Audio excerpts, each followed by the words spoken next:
Hi everyone, Phil Pendlebury here and hope you're having a super mega large day. Welcome back to the Steinberg Nuendo channel and my little section, Nuendo Explained. So here we have the first part of another two-part mini-series, otherwise known as a duology.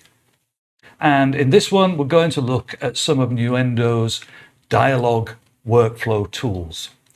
In this particular part, we're going to have a look at cleaning up some noisy dialogue very quickly, and then we'll look at direct offline processing in a little bit of detail. And before I do carry on, just want to quickly say thank you ever so much again for all your comments and positive vibes from the last videos. It's always a pleasure, and please keep them coming, especially if you have any ideas for any forthcoming content that you'd like to see. All right, that's enough of that. Let's get into Nuendo and have a look at cleaning up some noisy dialogue. Okay, so here we are in Nuendo 13 and we'll get the headphones on. You guys might want to use headphones for this one too, because some of the stuff that we're going to look at could be quite subtle. So what I have here is some dialogue which has some quite drastic background noise. I hope you'll be able to hear it, and this is why I suggested using headphones, so that it's clear. If we have a look, you can actually see the noise here. But let's have a listen, and hopefully you'll see what I mean. Hello, can I help you? No problem. Come on in and I'll show you some of the things going on here. We're recording lots of voices today. Let's have a look and see what's going on in Studio One. Looks like someone's reading the news. Here in Studio 2, we're recording an advert for a new movie which is coming out next year. Okay. And just in case it's not clear, we can go into the editor here and select a little bit of that noise. Let's activate the independent track loop. We can select some of that noise and we'll just loop round it a few times so you can hear it. And I'll try and turn that up for you when we're editing the video so that it's very clear. So there's the noise. Okay. Now, as you guys know, there are a number of tools that help us with getting rid of noise, but Nuendo comes with a free plugin called Voice Separator. So what we're going to do is have a look at that. So the first thing we need to do is bring up our mixer. Have a look at that channel. Hello, can I help you? There it is. And we're going to add the Voice Separator plugin as an insert. And actually, this is a really straightforward and simple plugin to use. We have two settings on it, dialogue and background. And if I just loop around this file, we'll leave everything at full to start off with. Hello, can I help you? No problem. Come on in and I'll show you some of the things going on here. Hopefully you can still hear the background and the dialogue clearly there. And what we're going to do is just reduce the background. We're recording lots of voices today. Let's have a look and see what's going on in Studio One. Looks like someone's reading the news. Here in Studio 2, we're recording an advert for a new movie which is coming out next year. So that's pretty impressive straight away, isn't it? But what I'd like to do is leave it just a little bit above 0, but we can go all the way to 0 for the sake of this video. Just have a quick listen. Hello, can I help you? No problem. Come on in and I'll show you some of the things going on here. We're recording lots of voices today. Let's have a look and see what's going on in Studio One. So as you can hear, that has actually done a great job instantly of getting rid of the background. And sometimes, like I said, you might want to leave it up a little bit just so that you've got a little bit of that room tone if it's necessary. Let's just out of interest have a listen the other way around. Hello, can I help you? No problem. We're recording lots of voices today. Let's have. So you can hear that if we reduce the dialogue, you do still get some of the background noise, although there are a few artifacts there. So there's lots of tools that do this, but this one is built into Nuendo. And of course, the beauty of this at the moment is it's running in real time, so we can export it as we like. So how would we work if we had multiple clips on different channels that all needed a little bit of voice separation or background noise reduction? Let's just quickly prepare a project and we'll have a look at how I do that. So let's just close the plugin for a moment, and what we'll do is we'll create a little hypothetical scenario here. We'll split that dialogue into a few pieces, select these two here, and move them down to another track. And as you can imagine, this may well be more than one track. It may be 10 tracks, and there may be hundreds of these. So what I'd like to do now is show you how to use direct offline processing to achieve a faster workflow with this. So first of all, let's have a quick look at the direct offline processing dialog. There it is.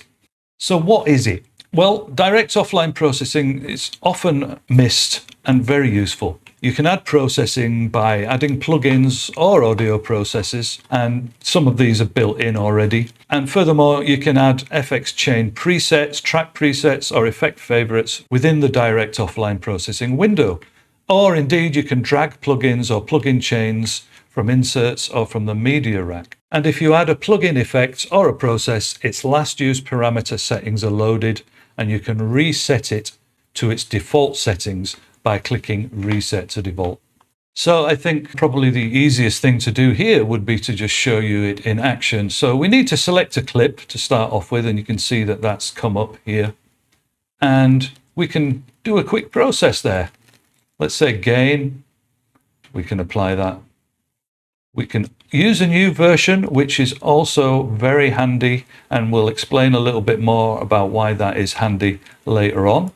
But let's just quickly do it, because I want to show you one of the advantages of using direct offline processing over, for example, maybe automation. If I press Control Z on my keyboard here, we have undo.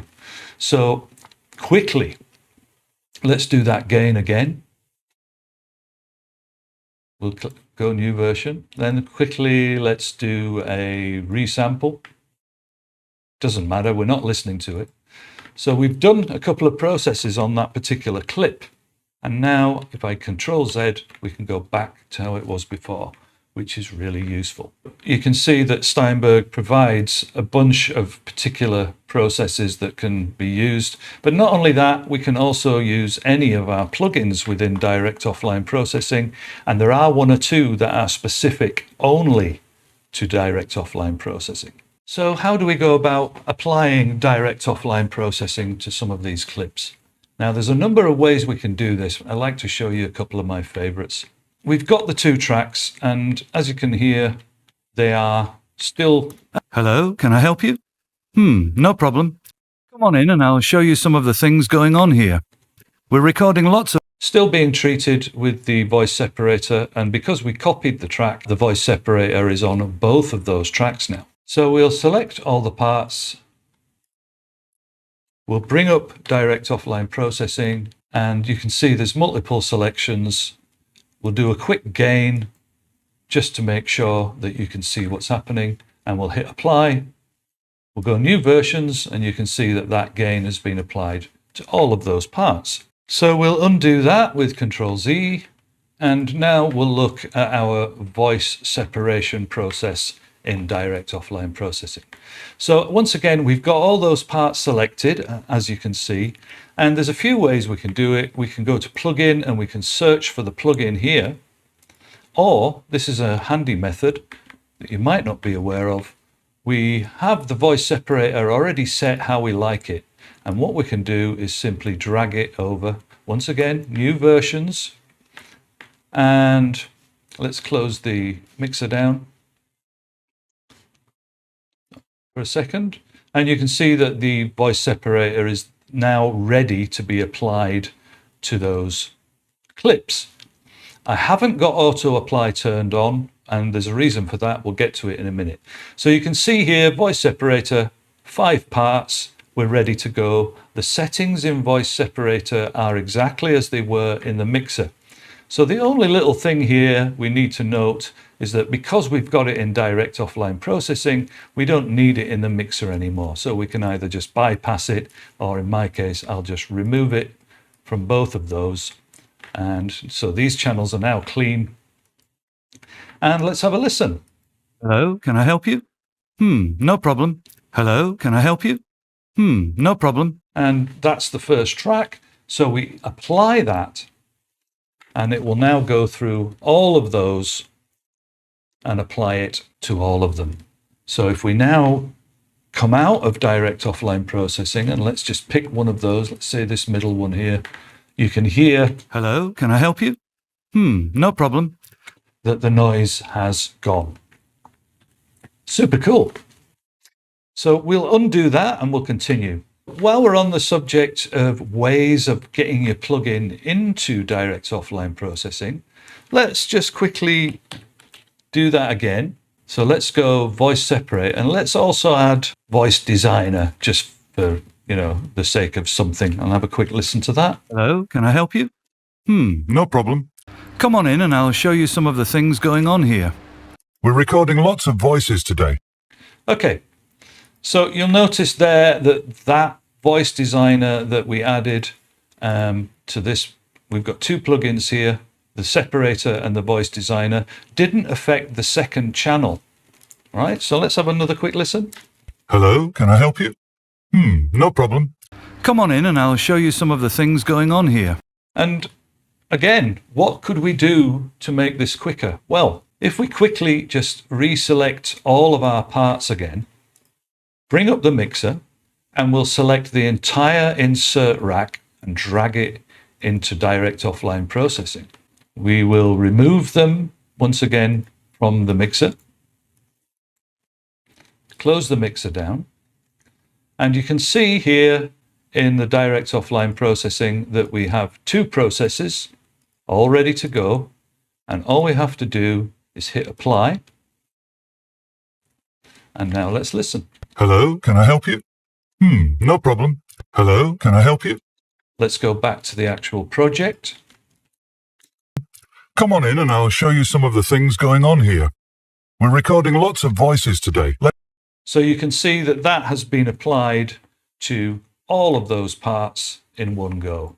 And once again, if we just bring it up, we can do undo, undo, and undo again. So let's now have a look at some of the other features of direct offline processing.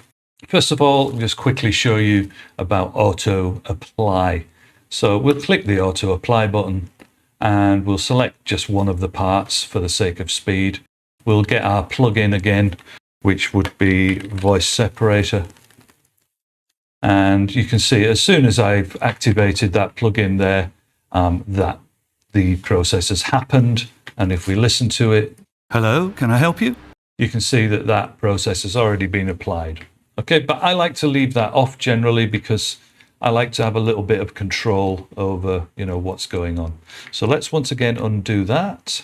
And there we are, back to normal. Hello, can I help you?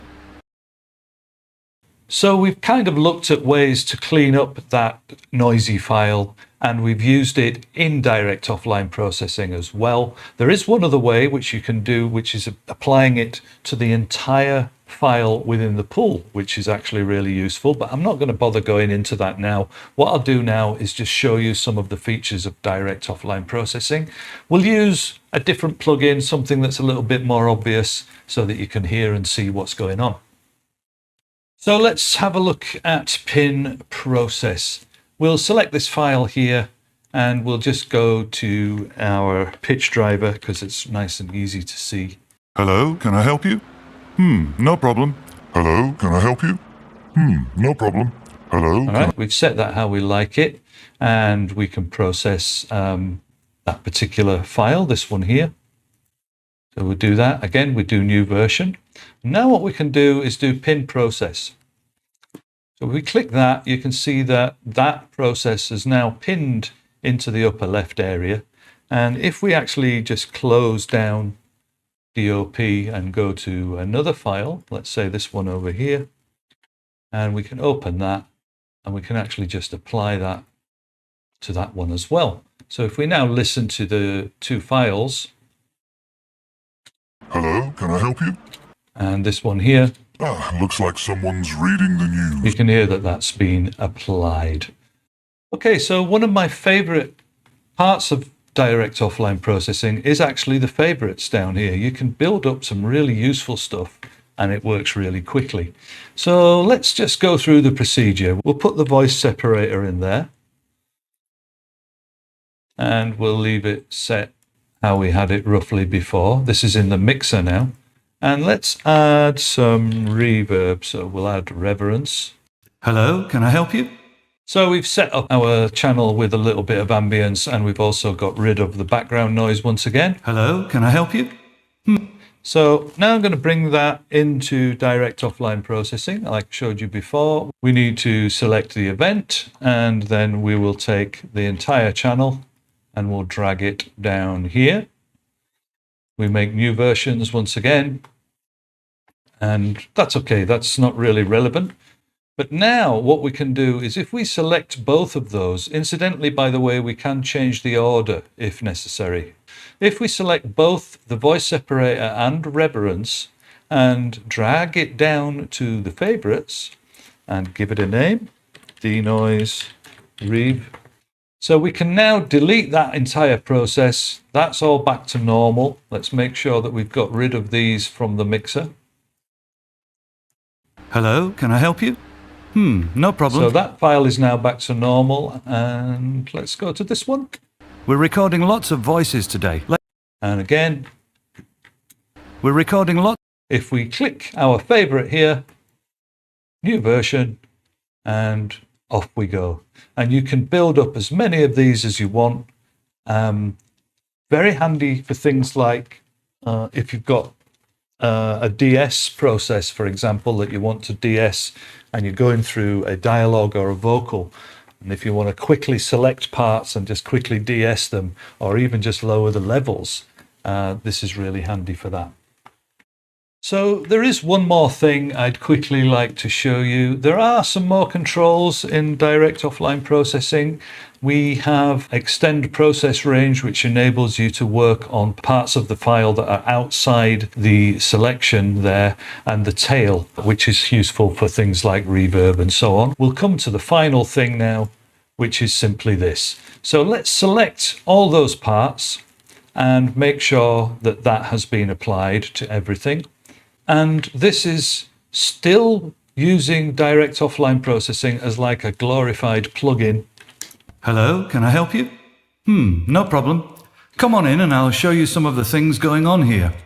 So it's still there in real time. But the final thing is we can select those parts and we can make all of that permanent. And what we do is we go up to the menu, we go to make direct offline processing permanent. We get a message saying, are you sure? Yes. And now, if we bring up direct offline processing again, you can see that none of those items are there. But if we actually play the parts... Hello, can I help you? No problem. Come on in and I'll show you some of the things going on here. all of those parts now have that processing burnt into them. And because the process is made permanent, that means that there's no CPU being taken up by direct offline processing. And of course, in our example, we've got 5 little clips. I know you guys, and even myself as well, often would be working with hundreds of clips, so it's really useful to save on that CPU power. So that will do us for today. We've had a little detailed look at direct offline processing, and we cleaned up the dialogue. And in the next one, as I said, we'll continue with a couple more of my favorite dialogue workflow features in Nuendo 13. I want to say a big thanks once again for being with us. Hope this has been useful for you. And don't forget, like, subscribe, send me some comments, send me some ideas for things that you would like to see. And of course, any questions, we'll answer them as usual. That's it for now. Have a super mega large day. See you soon. Bye.